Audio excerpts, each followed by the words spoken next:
Right, welcome to special show of Niaga AWANI in conjunction with MWC 2025 Mobile World Congress in Barcelona. And of course today we want to highlight and focus on the advancing of Malaysia's digital future as the demand for seamless connectivity grows. Malaysia is rapidly scaling up its digital infrastructure to stay ahead in the global race, and the 5G rollout is expected to contribute around $8.5 billion to Malaysia's GDP by 2030, while innovations in sustainable telecom infrastructure are shaping the future of connectivity. And at MWC 2025, EDOTCO is taking center stage, unveiling cutting-edge solutions that support Malaysia's smart city ambitions, carbon neutrality goals, and next-generation connectivity. And with me right now, EDOTCO Group CEO Adlan Tajuddin, to discuss the company roles in driving Malaysia's digital transformation and its key takeaways from MWC. Mr. Adlan, thank you so much for being with us today. First of all, in what ways does EDOTCO's participation in MWC 2025 align with its mission to enhance Malaysia connectivity landscape, and what key technologies are you unveiling? Thank you for having me here today, Ashraf.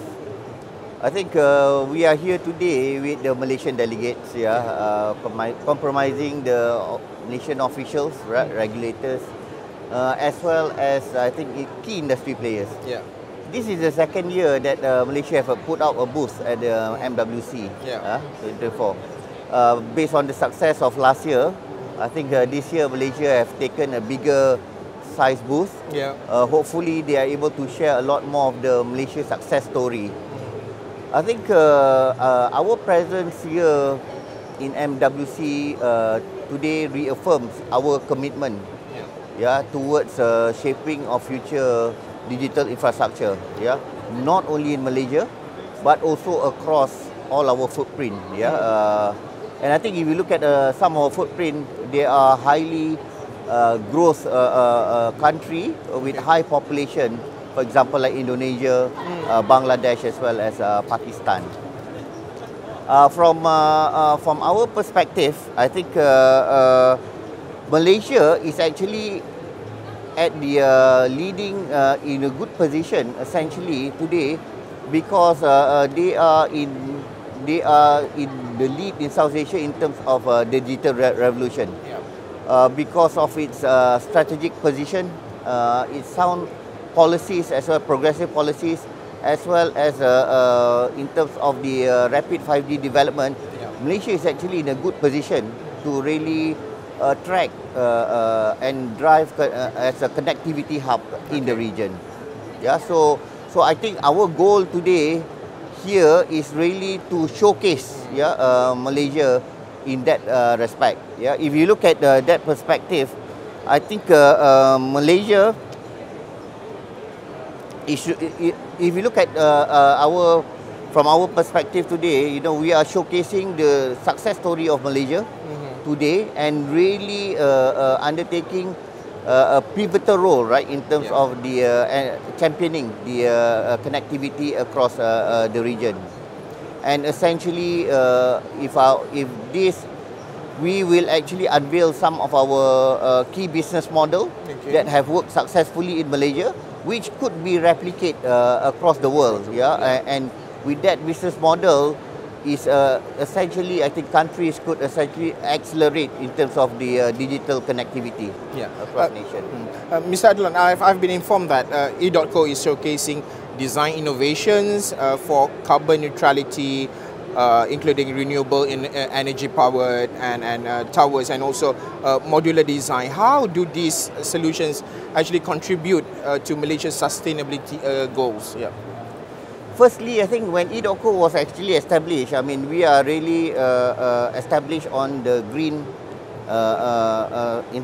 trying to push for a green solution, green energy towards the market. I think that was the whole purpose of.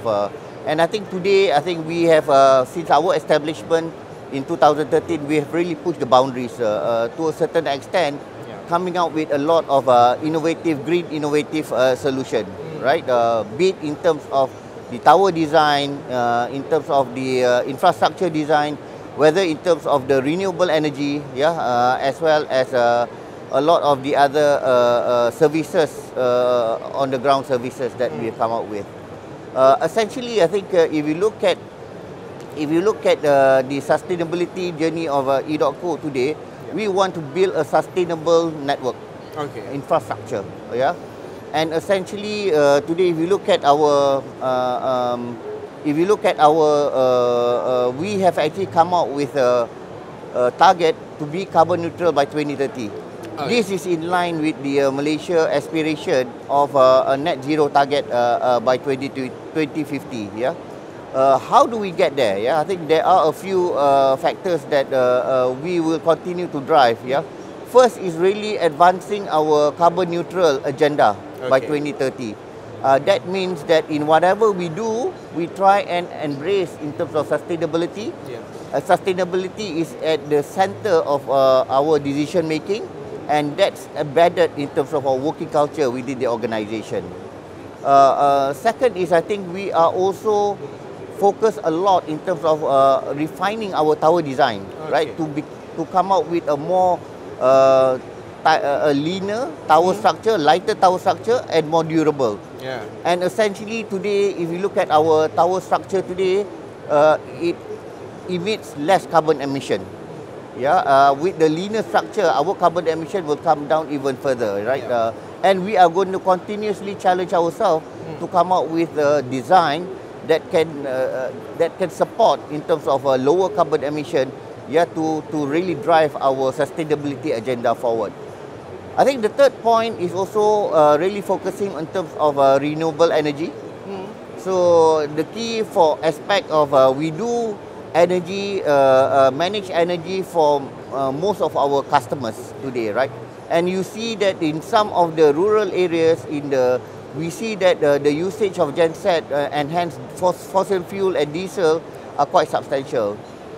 In our rollout philosophy, in terms of driving our connectivity today, we are focusing a lot on renewable energy such as solar powered, and also wind turbine, powered energy solution, as well as coming out with solution that can reduce your carbon emission overall, right? So this aspect will actually go to continue as we move forward. I think the third aspect of our thrust in terms of driving forward sustainability is in terms of our bridging the digital divide. How do we serve the underserved in the underserved area? Hence here we are going with a very efficient solution, a low cost solution, but at the same time that is more sustainable as we move forward. And we do find solution, for example, in terms of low powered energy, that you don't require to provide gensets at that particular sites, and hence in that respect that you will actually deliver a lower carbon emission per site in the rural areas.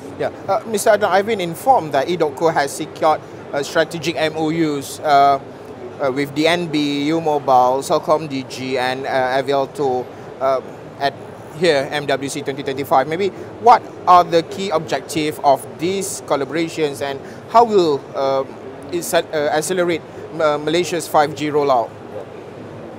I think for us, is a collaboration and partnership are key in terms of how we drive this digital agenda forward. And it is our philosophy to work together with our partners, with the industry, to deliver the best solution. Either for the customers or whether it's for the nation overall.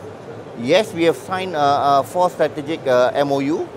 The first being with DNB in Langkawi, to be the first 5G that will enable digital tourism.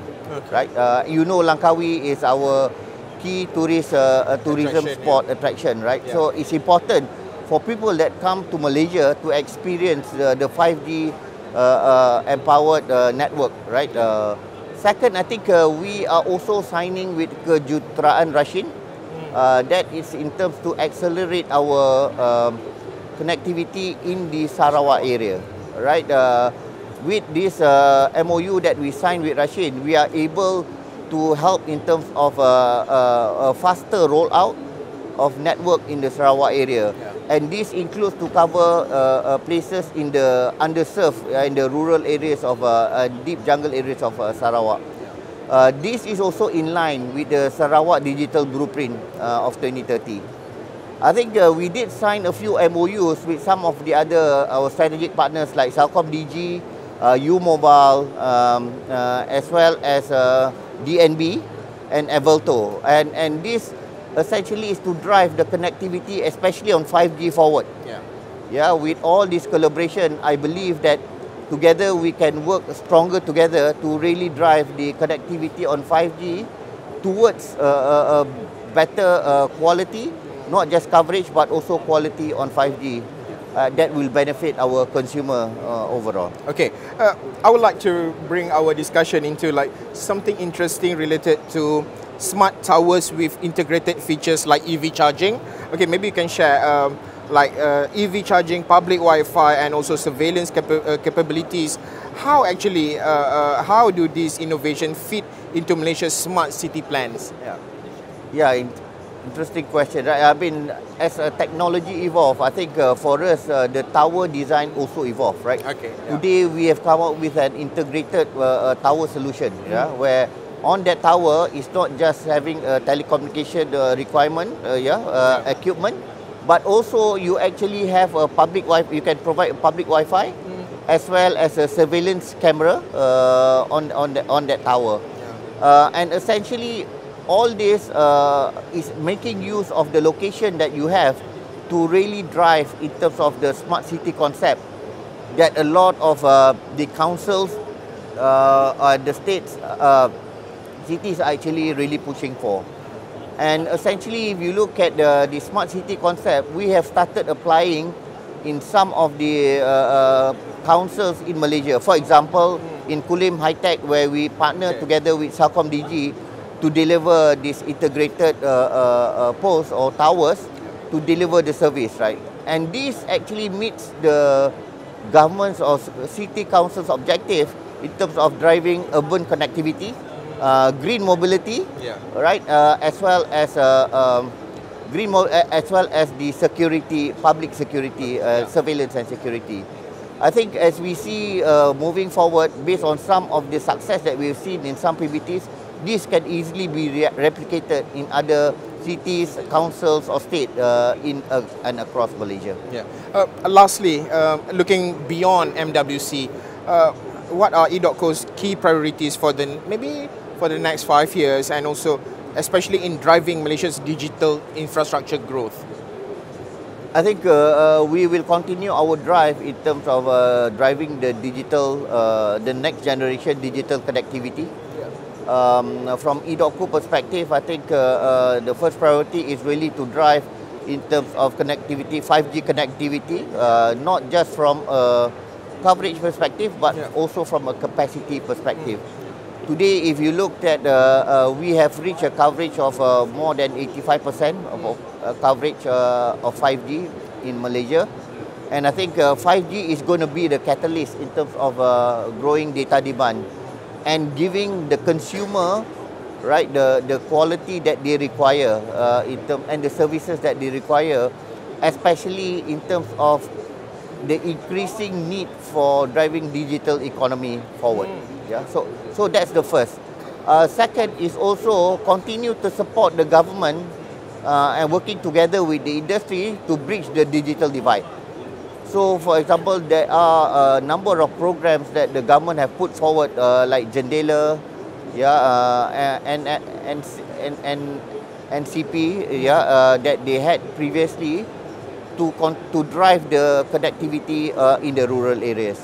I think moving forward, Malaysia still have approximately about 3% of the population to be connected. And I think that's where that we will play a major role in terms of coming out with a solution that is a low cost, but is really effective in terms of addressing the rural connectivity, especially in the underserved area. Third point is really focusing in terms of driving this smart and sustainable infrastructure. Yeah. Right, with the smart tower, with this integrated pole, that's going to continue to be the next future of infrastructure moving forward, and that's going to drive. We are going to continue this to drive this together with the government and the city councils, and also continue to drive in terms of our push for carbon neutral by 2030. Yeah. And then we'll continue to be the pioneer in terms of driving this green innovation, right, to really drive carbon emission down. Last but not least is continue to lead, yeah, in terms of the innovation story, that we continue to push the boundary, right, to deliver a more superior, more efficient and productive performance.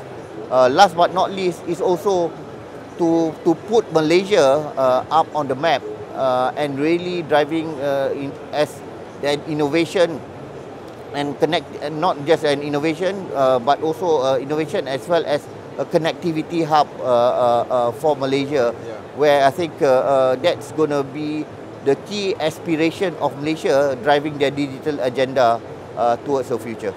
Thank you so much, Mr. Adlan Tajuddin, Group CEO of EDOTCO, shared his aspiration and also what's next, especially on EDOTCO's plan, maybe in 5 years and moving forward.